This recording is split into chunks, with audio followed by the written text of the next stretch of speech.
Okay, guys, we're starting this off today. Now, keep in mind that when I'm doing these videos, I am going from the aspect of that I've been kind of flip-flopping how I'm going to do my channel. And I kind of apologize for that because I really enjoy both Star Wars and Magic the Gathering. And I've really been trying to figure out how to make both work. And I kept thinking, well, if we keep concentrating on Magic, then I'm only going to be doing part of what I really enjoy. But if I just concentrate on Star Wars, then I'm only doing part of what I enjoy. And if I do both on the same channel, then I'm going to have people that sometimes it's going to be interested here and some people not interested here, and vice versa.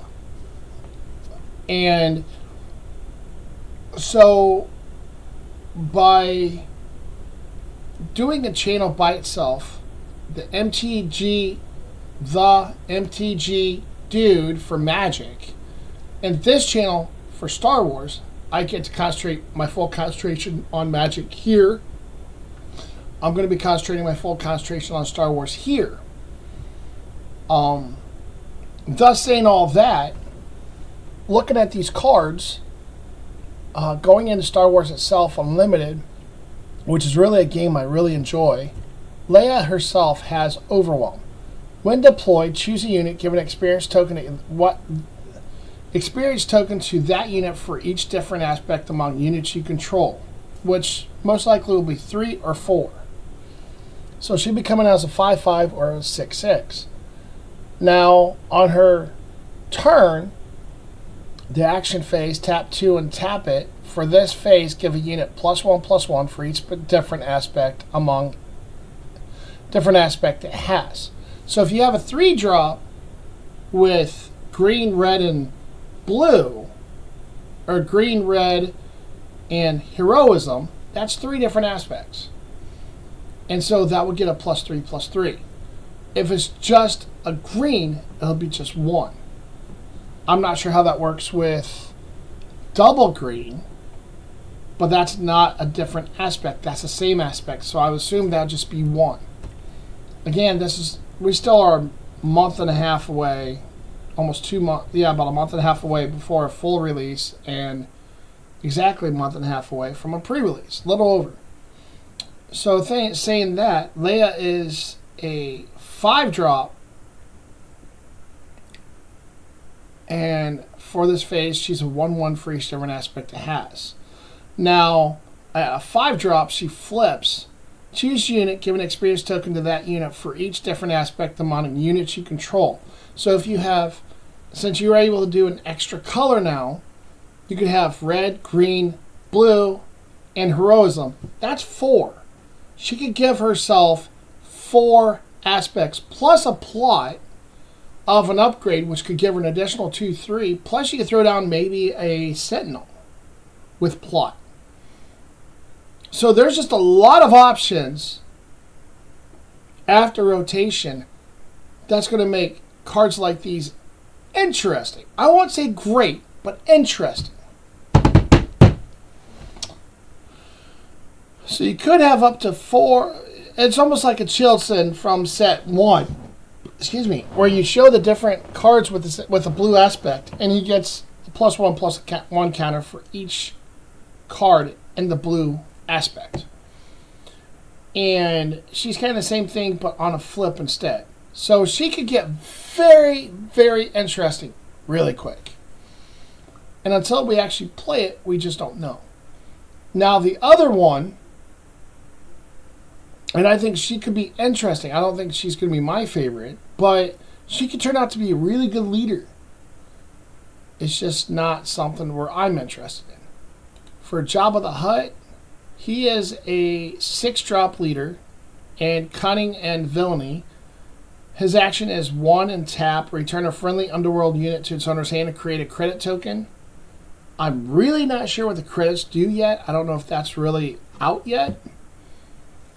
But with Jabba, you can if you have Yeah. If you defeated a credit while paying its cost, that unit gains ambush for this phase. That's what the credit does, I think.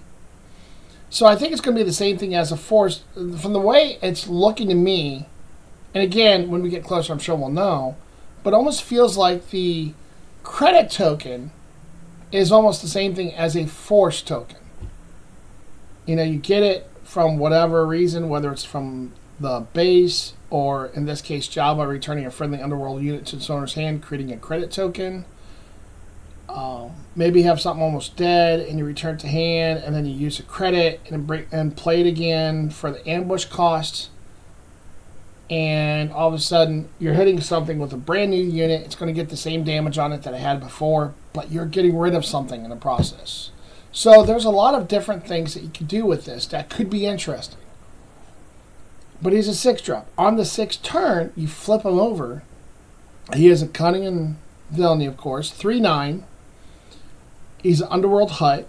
And when his action is play an Underworld unit from your hand. This is unlimited. If you defeated a credit while paying its cost, that unit gains ambush for this phase. So essentially, let's say you're on turn 7 and you have a 2-drop that is like a 3/9 or a 3/6. I'm just throwing numbers out there. 2/6. We'll say it that way. And you pay a credit token, or you pay a credit token for that unit. Return it to your hand, and then you can pay the credit to ambush it in. I know how I'm trying to say it, I just don't know how to get it out.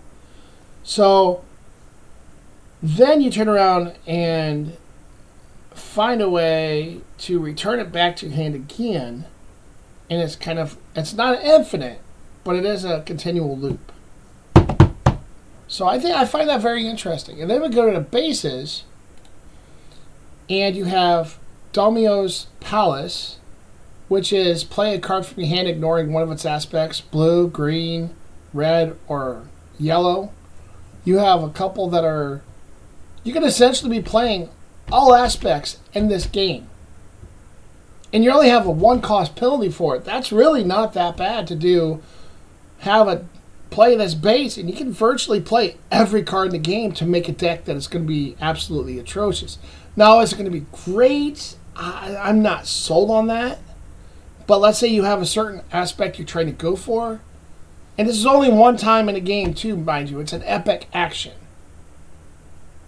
So you'll have one time in the game where you can literally have that one payoff. You might be playing 4 aspects, and you might have that one, which one, of course, can be Lawless or Villainy or Heroic, but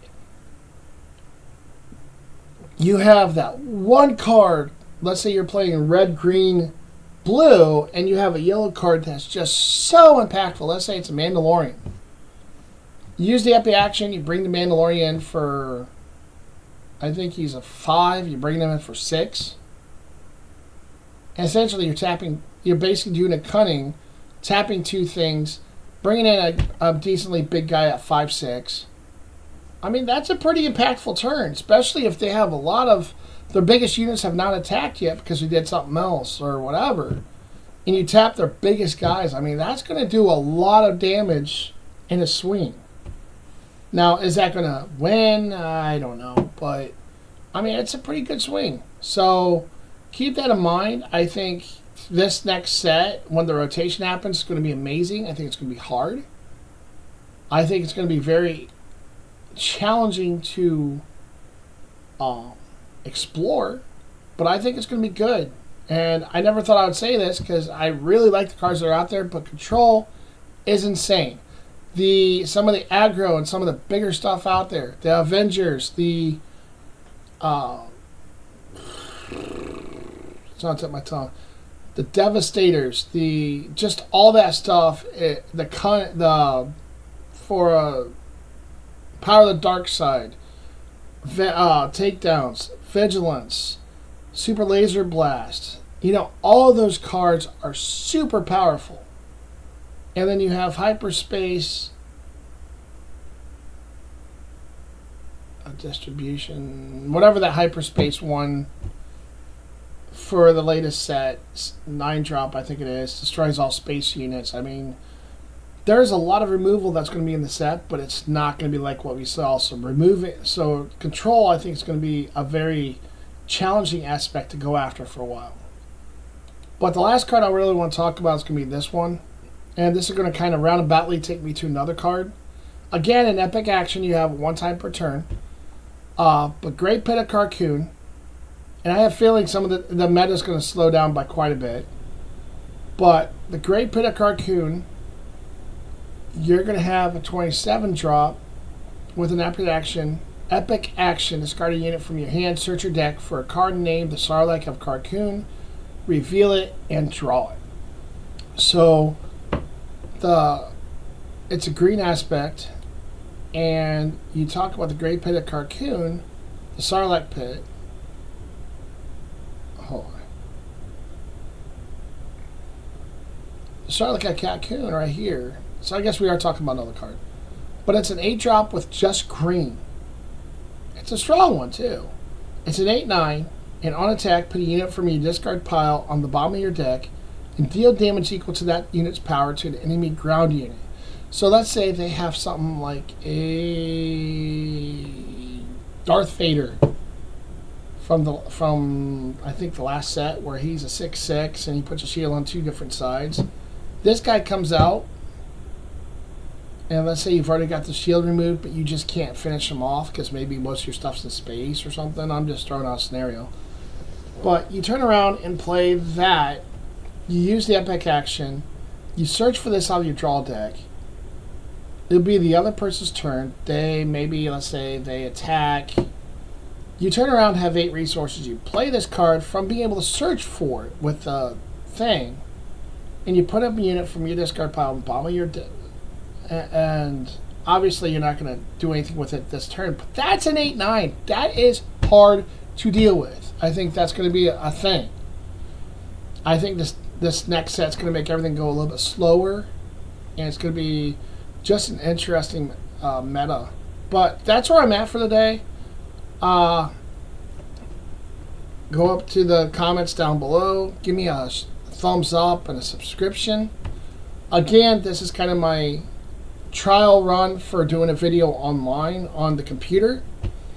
We'll see how the software goes, but give me a thumbs up, a like, share, subscribe, and let's just see where it goes. And by the way, I'm not doing a sponsor thing yet, but double stuffed Oreos. Don't ask me why I'm doing that. I'm doing it for the fun of it. But like I said, I'm just kind of opening up this channel, trying to figure this stuff out, and I think it's going to be a lot of fun. You guys be blessed, and I will catch you on the next one. May the Force be with you.